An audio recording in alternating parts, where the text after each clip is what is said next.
untuk bisa menyelesaikan Ramadan ini insyaallah. Tanpa berpanjang lebar, mungkin sebelum mulai ke kajian malam ini beberapa pengumuman aja, terutama untuk ibu-ibu peringatan besok insyaallah jam 10.30 akan ada kajian pagi insyaallah besok pagi jam 10.30. Selain itu juga untuk bapak-bapak terutama yang di sekitar sini tinggalnya ada sholat 5 waktu di sini. Jadi insyaallah bapak-bapak yang memang tinggal di daerah sini bisa hadir sholat di surau kita, insyaallah silahkan datang. Mungkin dari saya itu saja Ustadz Gun-Gun, tempat dan waktu saya persilahkan.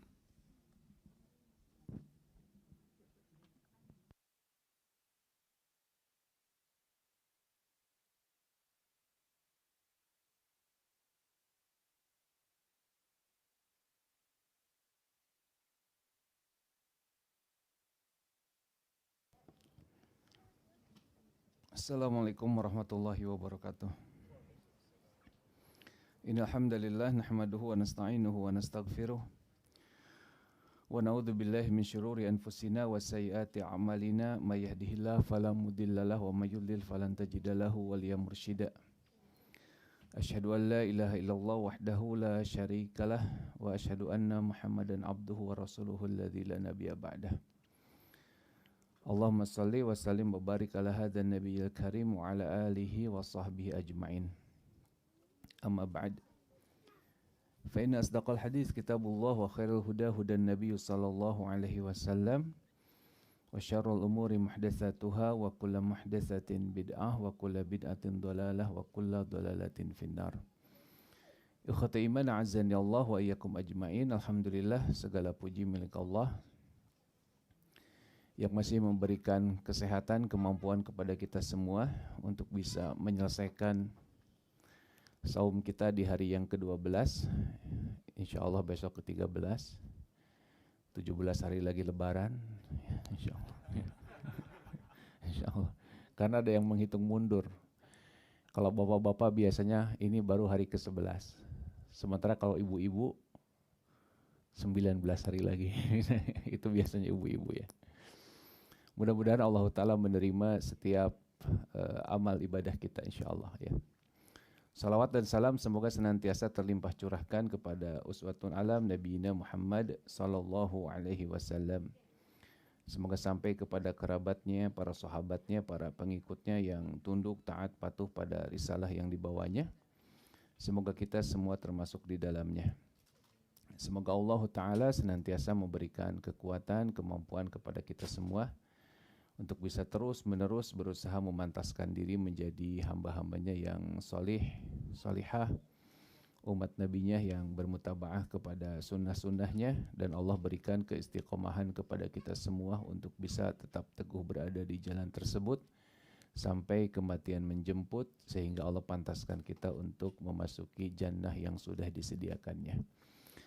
Ikhwata iman azan ya Allah wa iyyakum ajmain. Insyaallah kita akan meneruskan kembali pembelajaran kita dari Quran suratul Rahman, tadi dibacakan ya oleh Ustaz Syafi'i.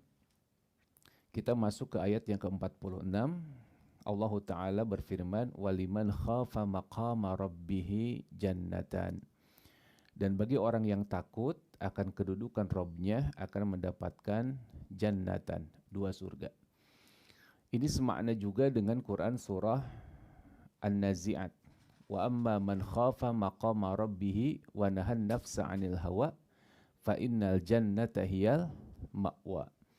Adapun orang-orang yang takut kepada Allah, maka wa nahan nafsa 'anil hawa, dan juga dia menahan hawa nafsunya, fa innal jannata hiyal ma'wa, maka surga menjadi tempat tinggalnya.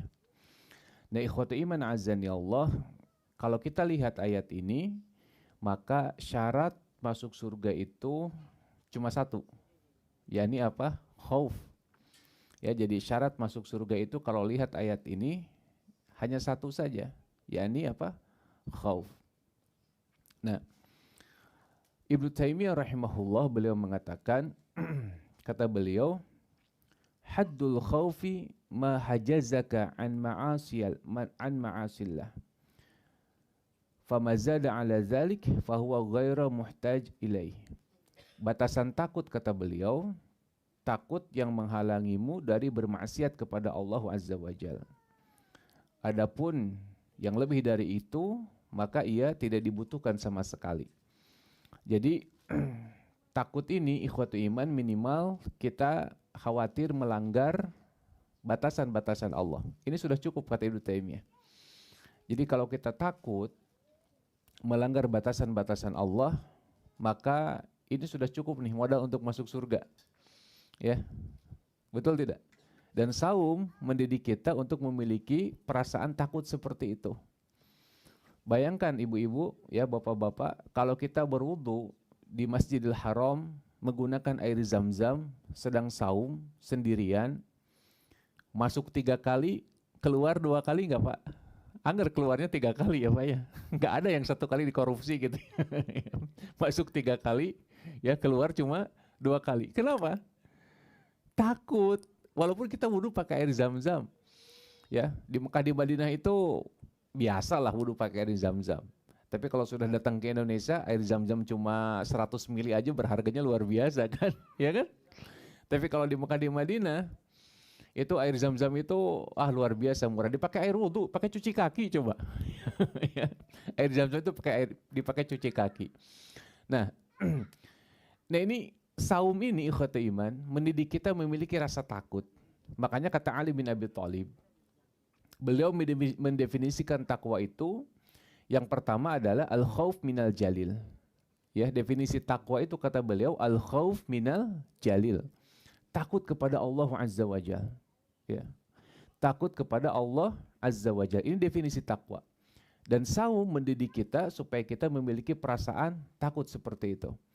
Makanya kata Ibnu Taimiyah, sekali lagi saya ulangi, ya, batasan takut itu adalah ketika kita mampu ya sesuatu yang bisa menghalangi kita dari bermaksiat kepada Allah, maka itu sudah cukup ikhwata iman. Nah, biasanya orang-orang yang tidak saum, orang-orang yang melakukan pelanggaran, orang-orang yang melakukan kemaksiatan, itu adalah orang-orang yang memang tidak punya rasa takut. Betul tidak? Jangankan kita bicara yang haram, ya bicara yang makruh saja. Makruh itu kan secara bahasa sesuatu yang dibenci. Ya, karoha yakrahu, ya. Makruhan, sesuatu yang dibenci. Nah, kalau kita memiliki rasa takut, ketakutan, melakukan hal yang dibenci oleh yang kita cintai, oleh yang kita sayangi, maka tentu saja perbuatan makruh itu tidak akan kita kerjakan. Betul tidak? Enggak mungkin Pak, Bu, ya. Jadi jangankan berbicara yang haram, ya yang makruh saja orang akan menghindarinya. Kenapa? Karena takut tadi. Makanya kata siapa? Di sini disebutkan Abu Ali Ar-Ruzbari mengatakan, kata beliau, al-khauf war-raja kajanahi ta'ir. Idza stawa yastawa at-tayr wa tamma tayaranuh. Wa idza naqasa ahaduhuma waqa'a fihi an-naqs. Wa idza dhahaba sara at-ta'ir fi haddil maut. Takut dan harap, ya kata beliau, itu seperti 2 sayap burung. Jika ia seimbang, maka sempurnalah burung itu dan sempurna terbangnya. Dan jika salah satunya kurang, maka akan kurang juga. Dan jika keduanya tidak ada, maka burung itu seperti sama saja seperti burung yang mati, ya. Burung kalau tidak bisa terbang ya mati. Nah, khauf dan raja ini ikhwatu iman menjadi sesuatu yang harus ada di dalam ibadah kita. Makanya sebagian ulama mengatakan bahwa ibadah kita itu baru bisa sempurna kalau memiliki 3 pondasi. Ya, ada khauf, ada roja, ada hub. Khauf itu rasa takut, kemudian roja itu rasa harap, kemudian hub itu rasa cinta. Nah, ketiga level ini ikhwati iman tentu tidak bisa kita miliki sekaligus. Nah, tapi yang paling penting kita memiliki rasa khauf dulu, rasa takut dulu. Kenapa? Karena maksiat itu tidak ada perlahan. Yang namanya kemaksiatan tidak bisa kita tinggalkan perlahan. Aduh, saya mah nggak bisa meninggalkan maksiat, dikit-dikit aja dulu, ya. Judi misalkan, saya nggak bisa ninggalin judi, dikit-dikit aja dulu, yang $1 lah judinya, gitu. Nggak bisa begitu, ya. Kenapa? Karena yang namanya larangan kan tinggal kita tinggalkan. Beda dengan ketaatan. Kalau ketaatan kata Nabi, mastata'tum, ya, sekemampuan kita kalau ketaatan. Makanya kalau ketaatan itu Nabi memberikan batasan sedikit tapi dawam. Karena setiap kemampuan orang beda-beda. Makanya Ibnu Umar radhiyallahu an, beliau adalah salah satu sahabat yang menyesali kemampuannya di waktu muda. Jadi Abdullah bin Umar ini salah satu sahabat Nabi yang luar biasa, Pak. Nawar ke Nabi itu. Bukan nawar dikurangi, tapi nawar dilebihi. Kalau kata Nabi SAW, kami tidur, kemudian sholat. Kalau Ibnu Umar maunya sholat terus, Pak. Ya, kurang. Kayak tadi Ar-Rahman kurang itu Ibnu Umar. Ya, sebagian dari kita begitu Ar-Rahman langsung gelisah. Ya, sebagian kita begitu Ustadz baca Ar-Rahman, astagfirullah. Langsung ya, Ustadz banyak yang istighfar. Ya. Ibnu Umar begitu. Dia minta lebih kalau Ibnu Umar, ya. Saum, kata Nabi nggak boleh saum terus-terusan. Ya, tapi saum sehari berbuka. Ini Ibnu Umar. Ya, nah di akhir hidupnya beliau adalah salah satu yang menyesali giroh di waktu mudanya. Jadi kata beliau, aku menyesali apa yang telah aku minta kepada Nabi sallallahu alaihi wasallam. Sungguh benar Nabi sallallahu alaihi wasallam itu. Ya, bayangkan kalau dibolehkan saum terus-terusan setiap hari, ya gimana coba? Ini aku saum sehari, buka sehari, ini begitu berat bagiku ketika usiaku sudah senja. Ya, beliau tidak berhenti, Pak, tapi beliau dalam tanda petik menyesali. Ya, tetap beliau lakukan. Ya, tetap beliau lakukan. Nah, makanya kalau dalam ketaatan, fattaqullaha mastata'tum. Fattaqullaha mastata'tum. Bertakwalah mastata'tum, sekemampuan kita, ya. Gitu. Makanya biar kita tetap dawam, maka kerjakan yang kecil-kecil. Ini untuk ketaatan. Tapi kalau untuk kemaksiatan, ini enggak ada alasan Bapak Ibu. Ya, untuk meninggalkan maksiat itu nggak ada alasan, kita tinggalkan saja. Ya, orang yang suka mabuk ya tinggalkan saja, nggak perlu ada usaha gitu loh, betul tidak? Tapi kalau untuk menjalankan ketaatan perlu ada usaha. Bapak datang ke sini itu butuh usaha, ada kerja keras, betul tidak? Datang, ada yang jaraknya 15 menit, ada yang 20 menit, ya. Ada yang 30 menit. Kalau urusan kebaikan pasti jauh-jauh. Oh, saya yang paling jauh. Wah, iya, nggak apa-apa, ya. Kenapa? Karena semakin jauh semakin besar pahalanya. Siapa yang paling jauh? Cung. Cak Lukas paling jauh, ya. Kalau Cak Rusdi dekat rumahnya, ya. Cuman jarang kesininya. Surabaya. Ya, iya kan? Luar biasa. Ini butuh usaha. Kalau menjalankan ketaatan itu butuh usaha. Beda dengan melakukan kemaksiatan. Tinggalkan. Tinggal kita tidak melakukan, itu kemaksiatan. Tapi anehnya, untuk melakukan ketaatan kita begitu sulitnya. Dan benar kata Nabi SAW, hujibatil jannah bil makari. Surga itu dihalangi dengan sesuatu yang kita benci. Ya. Baca Quran kita nggak suka. Makari itu, ya itu tidak kita sukai. Sama seperti hukum makruh, Allah tidak suka. Ya. Sama seperti kita, jalan menuju surga tidak kita sukai. Baca Quran tidak kita sukai. Sholat lama-lama tidak kita sukai. Sholat duha tidak kita sukai. Betul tidak? Ya itu jalan surga seperti itu, Pak, Bu. Ya. Nah, sementara jalan ke neraka, wa hujibatin nar bisyahwat. Neraka itu ditutupnya dengan syahwat. Dan itu didobrak oleh syahwat kita. Kenapa? Karena berkesesuaian dengan syahwat kita. Kita bisa menghabiskan waktu berjam-jam untuk scrolling medsos, ya, berita, ya. Kalau ibu-ibu mungkin masak-masakan, ya, betul tidak? Ya, cepat banget, ya. Betul tidak? Ya. Padahal nggak dimasak-masak juga. Ya. Udah dilihat-lihat menunya udah banyak ya. Tapi kan dibikin-bikin juga. No action talk only. Betul tidak? Ya. Nah gitu. Ya. Tapi ya bau apa? Waktu kita terbuang begitu saja. Nguap begitu saja. Allahu Akbar. Ya. Kata Nabi SAW, ihris ala ma yanfa'uk. Kan kata Nabi dalam hadis yang panjangnya kan gini. Al-mu'min qawi, mukmin yang kuat itu habba ilallah, lebih dicintai oleh Allah. Minal mu'min dhaif, daripada mukmin yang lemah. Ya, mukmin yang kuat lebih Allah cintai daripada mukmin yang lemah. Kemudian ihris ala ma yanfa'uk. Rakuslah, bersemangatlah untuk segala sesuatu yang bisa mendatangkan manfaat ya, bagi kehidupanmu. Ista'in billah wala ta'jiz. Minta tolonglah terus kepada Allah dan jangan lemah. Nah ini untuk apa? Untuk ketaatan. Karena memang menjalankan ketaatan itu butuh usaha. Gitu. Menjalankan ketaatan itu butuh usaha, ikhwatul iman. Butuh usaha. Makanya kita minta tolong kepada Allah. Ketika kita mampu untuk melakukan ketaatan, ingat, itu bukan karena kehebatan kita. Ya, Bapak bisa tarawih, Ibu bisa tarawih, itu bukan karena kehebatan Bapak Ibu, Pak Bu. Itu karena apa? Karena pertolongan Allah Azza wa Jalla.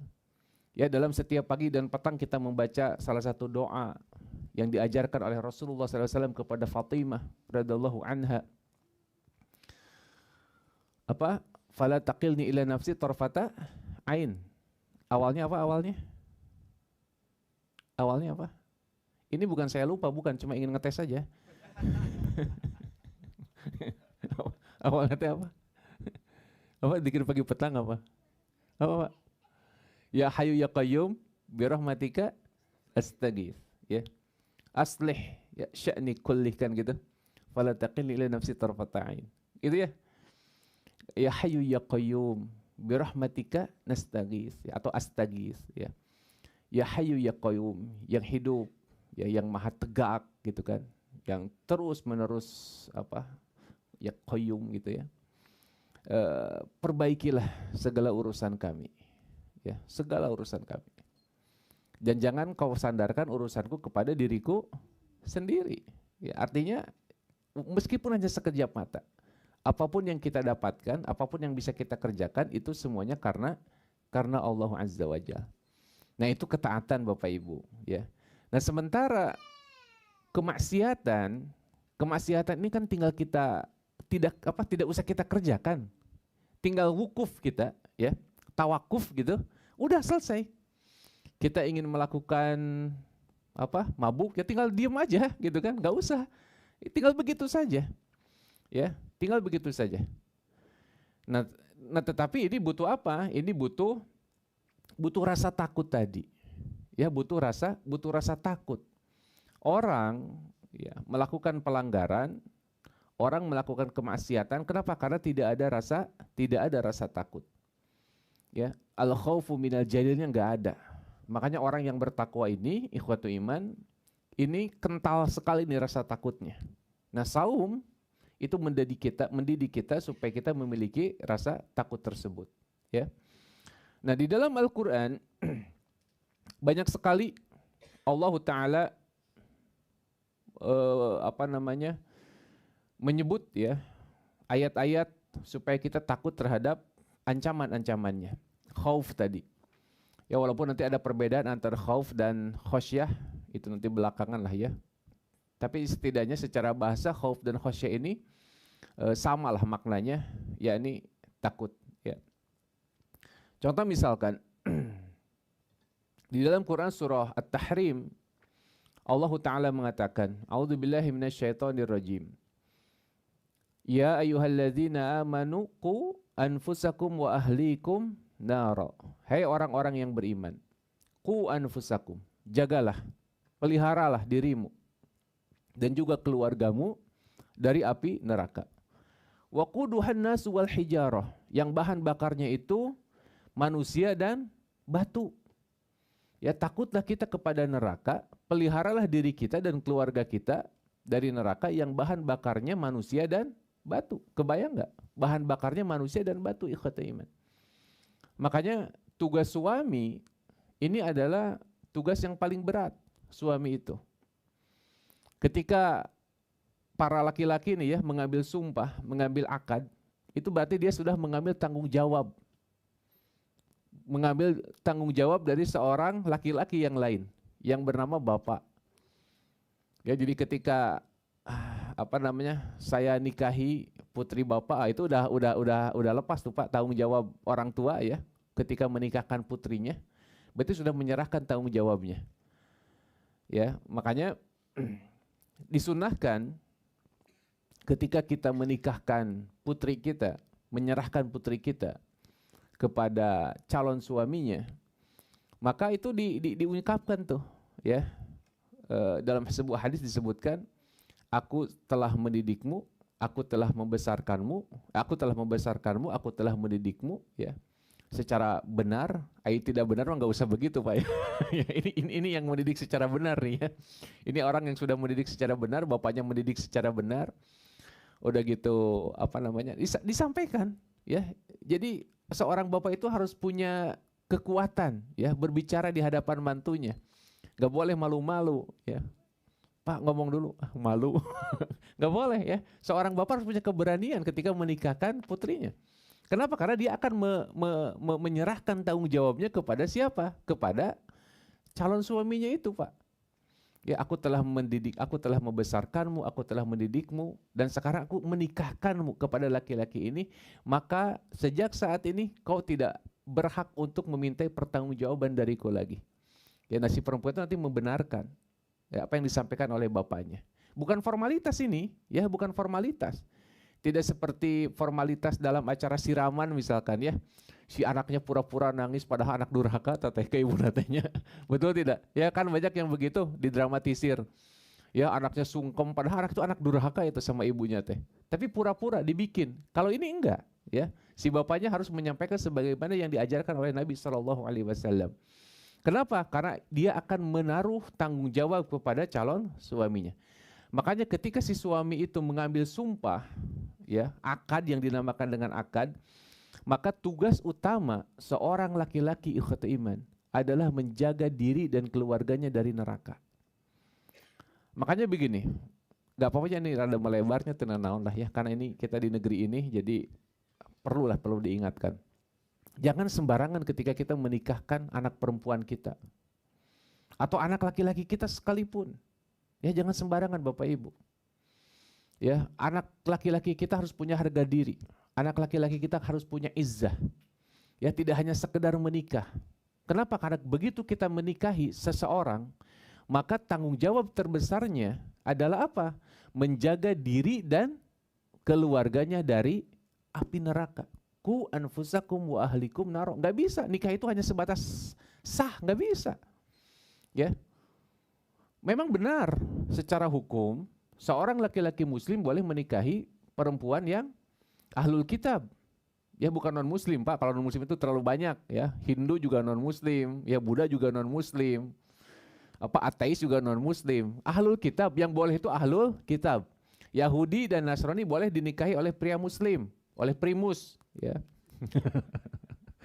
Primus, tahu nggak Farusdi Primus? Anggota DPR sekarang. Ya. Oleh primus ya. Jangan dibahas Bu, primus ya. Itu istrinya suaminya itu katanya. Suaminya siapa Bu? Ya apa? Waduh, apal Jihan Fahira. Dasar ya, ibu-ibu sinetron. Itu dulunya ratu sinetron tuh Bu ya. Dan raja sinetron tuh ya. Primus sama Jihan Fahira ya. Itu harmonis loh keluarganya. Dibahas lagi ibu-ibu mah ya. Ya. Jadi secara hukum boleh ya laki-laki muslim menikahi ahlul kitab, boleh Pak. Hukum nikahnya. Tapi kan tidak selesai di situ. Kenapa? Karena ada ancaman dari Nabi SAW. Tidaklah seorang Yahudi, seorang Nasrani mendengar berita kenabianku, tapi mereka tidak menerima, ya, tidak masuk Islam, maka mereka semua di jahanam. Mau tidak? Ya, keluarga kita dibiarkan masuk jahanam. Nggak boleh Pak. Ya berat tanggung jawabnya. Ya, jadi tanggung jawab seorang laki-laki ini berat sekali ini. Ya, tanggung jawab seorang laki-laki ini berat. Ku anfusakum wa ahlikum nar. Nah, ini tugas pertamanya. Baru tugas berikutnya menafkahi. Ya, menafkahi wajib. Tapi yang paling penting apa? Itu. Tapi kalau misalkan si perempuan itu, istrinya itu sudah siap ya, sudah berorientasi sehidup sesurga, ya ringan insya Allah. Ya, mau dibawa bagaimanapun ya oke-oke saja. Sebagaimana Siti Fatimah misalkan.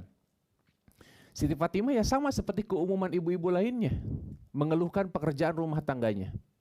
Ya, mengeluhkan pekerjaan rumah tangganya biasa, Pak. Ya, Siti Fatimah, Siti Aisyah biasa saja, sama seperti ibu-ibu lah, ya. Jadi ibu-ibu berbesar hati sajalah kalau misalkan melihat apa wadah yang berserakan ya. Kemudian apa gitu ya. Wajar Bu ya, karena Fatimah pun begitu. Sampai Siti Fatimah ketika pembagian pembagian harta rampasan perang ya. Setelah selesai perang Hunain kalau tidak salah, beliau mendatangi Rasulullah SAW, ya Rasulullah, sesungguhnya engkau sedang membagi-bagikan ghanimah, membagi-bagikan harta rampasan perang. Nah, salah satu di antara harta rampasan perang itu ada budak. Ya, ada budak, pegawai. Nah, Siti Fatimah minta kepada Nabi SAW. Kata Nabi SAW, maukah aku tunjukkan sesuatu yang lebih baik dari itu? Coba. Kata Siti Fatimah, apa itu ya Rasulullah? Baca subhanallah 33, Allahu Akbar alhamdulillah 33, Allahu Akbar 34 kali sebelum tidur. Coba. Kata Siti Fatimah, dia lebih memilih itu. Beda kalau dengan ibu-ibu. Ibu-ibu minta sama suaminya, "Pak, minta ini." Apa? Minta ini. Mau enggak papa tunjukkan yang lebih baik? Kata ibu-ibu teh, bari apa sambil ngelengos gitu, pret. Nah itu Pak, ibu-ibu zaman sekarang beda ya dengan ibu-ibu zaman dulu ya. Nah ini apa rasa takut harus ditanamkan ikhwati iman ya. Rasa takut itu harus ditanamkan. Kenapa? Kan ini modal utama untuk mentaati Allah itu rasa takutnya. Mana yang harus didahulukan? Menjauhi larangannya atau melakukan perintahnya? Mana yang harus didahulukan? Menjauhi larangannya dulu. Ya, karena tadi menjauhi larangan itu tidak perlu usaha, tinggal ditinggalkan saja. Tapi kalau menjalankan ketaatan itu butuh usaha. Ya. Makanya sekali lagi tanamkan rasa takut itu, dan ini menjadi modal yang paling utama kata Ibnu Taimiyah. Ya, jadi modal yang cukup khauf itu ketika kita terhalangi dari berbuat maksiat. Sebesar apapun sekecil apapun maksiatnya. Ya, sekecil apapun maksiatnya. Kemudian di dalam Quran suratul Baqarah, Allah Ta'ala juga mengatakan, "Fattaqun naral lati waquduhan nasu wal hijarah uiddat lil kafirin." Ya, fattaqun nar, maka takutlah kamu kepada neraka yang menyalakannya ialah manusia dan batu. Uiddat lil kafirin, yang disediakan bagi orang-orang kafir. Tapi tidak menutup kemungkinan orang-orang Islam juga masuk ke dalam neraka. Nah, ini penafsirannya, yang dijadikan bahan bakar neraka itu hanyalah orang-orang kafir, Bapak Ibu. Ya, yang dijadikan bahan bakar itu hanyalah orang-orang kafir. Sementara orang-orang muslim yang diadab ya, kalau orang kafir apa? Diazab, masih ingat ya? Kalau an-nar itu kan ada dua fungsinya, yu'adzibahum untuk orang-orang kafir, yu'adzibahum untuk orang-orang muslim. Ya, kalau orang kafir itu diazab, makanya bentuk azabnya ada yang paling bawah tuh, dikerak jadi bahan bakarnya. Orang munafik itu fiddarkil asfali minan nar. Ya, dikeraknya neraka itu orang-orang munafik. Orang-orang Islam di mana? Ya tentu di atasnya lagi. Kalau gitu mah anget-anget kuku dong. Nah, jangan pernah berpikiran seperti itu ya. Jangan pernah berpikiran seperti itu. Lihat kata Nabi SAW, pamannya Nabi, siapa? Abu Talib. Ya, Abu Talib. Beliau kalau bukan karena Rasulullah SAW, maka siksaan bagi beliau itu jauh lebih dahsyat lagi. Ya, dan seringan-ringannya siksa Abu Talib ketika terompahnya kena api neraka, maka kepalanya mendidih, ikhwati iman. Bahkan dalam sebuah hadis disebutkan, seandainya satu pentul korek, ya apa satu pentul korek itu apa ya? Ya satu percikan api neraka turun ke bumi, maka bumi ini akan busuk semuanya Bapak Ibu. Ya, satu tetes neraka terpercik ke bumi, maka bumi ini akan busuk, akan rusak semuanya. Sebaliknya, kalau kenikmatan surga menetes ke bumi ini, maka apa? Maka seluruh bumi ini akan bagus, akan wangi. Nah ini harus dijadikan harapan, ya. Harapan masuk ke dalam surga dan khauf, rasa takut masuk ke dalam neraka. Makanya Nabi SAW pernah menggambarkan, kata Nabi SAW, didatangkan orang yang paling bahagia hidupnya di dunia, nanti kelak di yaumil akhir. Didatangkan orang yang paling bahagia hidupnya di dunia, paling kaya hidupnya di dunia, tapi dia bergelimang dengan maksiat. Jadi didatangkan tuh seseorang sebagai contoh, hidupnya paling enak di dunia Bapak Ibu. Paling senang hidupnya di dunia. Apapun yang dia inginkan dia dapatkan. Yang menjadi hasratnya dia dapatkan. Kalau dulu mah, saya dulu punya teman orang Ranca Buaya Pak. Tahu Ranca Buaya ya, Garut ke sana Pak. Itu ada seseorang, kalau berburu itu jalan dikosongin, gak boleh ada yang berburu di situ.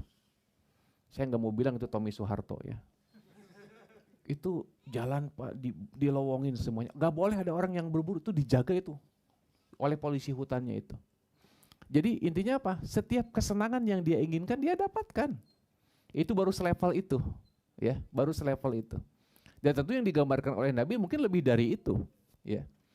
Apapun yang dia inginkan dia dapatkan di dunia ini. Tapi kata Nabi SAW, ketika orang itu termasuk min ahlin nar, maka orang itu dicelupkan ke dalam neraka sibagatan, satu celupan saja. Kemudian ditanya oleh Allah Ta'ala, apakah kau pernah merasakan kenikmatan selama hidupmu? La wallah, kata orang itu, demi Allah tidak. Aku belum pernah merasakan kenikmatan sedikit pun. Coba bayangkan, orang ini orang yang paling senang hidupnya di dunia. Tapi ketika dimasukkan ke dalam neraka satu celupan saja, sibghatan, kata Nabi SAW, maka ketika ditanya, apakah kau pernah merasakan kenikmatan? Orang ini menjawab, la wallah, belum pernah. Coba. Betapa semuanya Bapak Ibu, ya, kenikmatan yang kita perjuangkan saat ini di dunia. Tetapi kalau tidak disertai dengan ketaatan kepada Allah, kalau tujuannya bukan akhirat, maka akan sia-sia semuanya. Sebaliknya ikhwati iman, ada orang yang di dunianya hidupnya paling sengsara, paling menderita. Bukan Maggie Z, ya. bukan Maggie Z. Karena kalau Maggie Z itu kan makan sendiri, tidur sendiri, cuci piring sendiri, ya. Itu bukan Maggie Z. Pokoknya orang paling sengsara hidupnya di dunia. Ya begitu dimasukkan ke dalam surga satu celupan saja sibghatan. Kemudian ditanya oleh Allah Ta'ala, apakah kau pernah merasakan penderitaan? Apakah kau pernah merasakan kesakitan ketika di dunia? La wallah. Sama jawabannya Pak. Belum pernah saya merasakan penderitaan. Ya, jadi ahli surga itu ya luar biasa. Ya, dia lupa masa lalunya. Ya. Dia lupa kalau dia pernah menderita. Itu celupan surga itu bisa melupakan semuanya. Nah bahkan ikhwati iman azani Allah, ketika kita mendapatkan penderitaan yang bertubi-tubi di dunia, tapi kalau kita bersabar, ya bahkan kita mensyukuri apa yang terjadi kepada kita, maka nanti di akhirat itu kan ada dua kelompok, ada ahlul afiyah, ada ahlul musibah. Ahlul afiyah ini orang yang hidup di dunia itu biasa-biasa aja, flat, lempeng weh, ya, santai hidupnya. Tapi ahlul musibah, dia adalah orang-orang yang senantiasa diuji oleh Allah Ta'ala. Kalau Bapak Ibu perhatikan, bagaimana kebiasaan para nabi sejak zaman Nabi Adam sampai dengan Nabi Muhammad. Apakah termasuk ahlul afiyah atau ahlul musibah? Kebanyakan ahlul musibah, para nabi itu. Ya, yang tergolong bahagia itu ya hanya beberapa orang nabi saja, dan itu pun diawali dengan penderitaan. Seperti Nabi Yusuf alaihissalam, sebelum dia mencapai puncak kejayaan sebagai seorang gubernur, ya, dia akan mengalami penderitaan yang luar biasa. Dimasukin ke dalam sumur oleh siapa? Oleh saudaranya. Bukan oleh siapa? Oleh saudaranya. Saudara sebapa, sedarah, ya. Kemudian dijual oleh orang yang ngangkatnya dari sumur. Udah gitu difitnah oleh istri pembesar, ya, oleh Zulaikha. Terus masih banyak ujiannya, baru sampai ke titik itu. Nah, tetapi Nabi Yusuf kan sabar. Nabi Yusuf ini luar biasa kesabarannya, mengambil hikmah dari setiap kejadian. Nah, ini ahlul musibah. Nanti di akhirat ikhwatu iman ada ahlul musibah yang Allah berikan pahala yang luar biasa karena kesabarannya. Ya, Allah berikan pahala karena kesabarannya. Sampai-sampai ahlul afiyah ini orang yang tidak mendapatkan keutamaan dari musibahnya. Karena kan kata Nabi gini, ma yusibul muslim min nasabin wala wasabin wala hamin wala huznin. Ya, hatta syaukatan yushikuha. Tidaklah seorang mukmin itu tertimpa penyakit, musibah, ya, penderitaan, kegalauan, kegundahan, ya, sama seperti orang Lembang, ya, dilema dan bimbang, atau orang Garut galau berlarut-larut, ya. Itu semuanya apa? Akan menjadi penghapus dosa-dosanya, akan meningkatkan derajatnya. Nah, makanya tapi mereka kan positif menerimanya. Nah, sementara ahlul afiyah ketika mereka tidak pernah mendapatkan hal tersebut, lempeng hidupnya gitu. Flat, jangan berbangga dulu Bapak Ibu. Ya. Kenapa? Karena khawatir itu bisa jadi istidraj. Istidraj itu dijongklokeun. Dijongklokeun teh apa ya?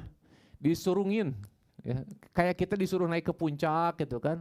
Yuk kita ke Monas yuk, misalkan di Monas kan bagus supaya wah lihat pemandangan, udah gitu dijatuhin, ya, itu istidraj itu. Ya. Dan makanya ahlul afiyah ini begitu melihat keistimewaan yang didapatkan oleh ahlul musibah, maka dia mengatakan begini, ya Rob, seandainya dulu ketika kami di dunia kulit kami digunting-gunting, ya, kemudian kulit kami digunting-gunting, dipotong-potong, kemudian kami bersabar, tentu kami bisa mendapatkan kebahagiaan sebagaimana kebahagiaan ahlul musibah ini. Luar biasa Bapak Ibu, ya. Gak ada yang sia-sia. Bagi seorang mukmin gak ada yang sia-sia. Musibahnya jadi kenikmatan nanti di yaumil akhir. Asalkan tadi sabar. Semuanya harus bersabar. Ya, makanya ketika kita mendapatkan musibah, jangan lupa kembalikan kepada Allah. Lillahi ma akhadha wa lahu ma ata wa kullu syai'in bi ajalin inda ajali wa kullu syai'in indahu bi ajalin musamma, kan gitu. Ini kan ajaran Nabi sallallahu alaihi wasallam. Ya, kalau kita mendapatkan musibah begitu. Lillahi ma akhadha. Milik Allah yang Allah ambil. Wa lahu ma ata, dan miliknya pula yang diberikan kepada kita. Wa kullu syai'in indah, dan segala sesuatu di sisinya. Segala sesuatu yang masih di sisi kita itu sebetulnya di sisi Allah. Bi ajali musamma, sampai batas waktu yang ditetapkan. Ya, makanya ketika kita mendapatkan musibah, doanya apa? Allahumma ajurni fi musibati wa khluf li khairam minha. Ini luar biasa Bapak Ibu, ya. Kalau orang tadi berharap kenikmatan di surga, ya, khawatir dengan apa? Ancaman-ancaman neraka, maka semua episode kehidupannya itu pasti akan indah semuanya. Bukan indah pada waktunya, ya, indah semuanya. Ya, tentu nanti waktunya indah di surganya Allah Ta'ala. Cukup ya, udah jam 10:30. Ya, ya kan kemarin juga jam segini ya. Cukup ya? Cukup dulu lah ya, biar enggak kelamaan ya. Pak Rusdi udah ngasih kode soalnya ya. Demikian, nanti kita lanjutkan insyaallah ya tentang kenikmatan-kenikmatan surganya insyaallah lebih spesifik lagi. Aku qouli hadza wa astaghfirullahaladzim li wa lakum. Alhamdulillah. Assalamualaikum warahmatullahi wabarakatuh. Assalamualaikum warahmatullahi wabarakatuh. Mungkin itu saja dari kami.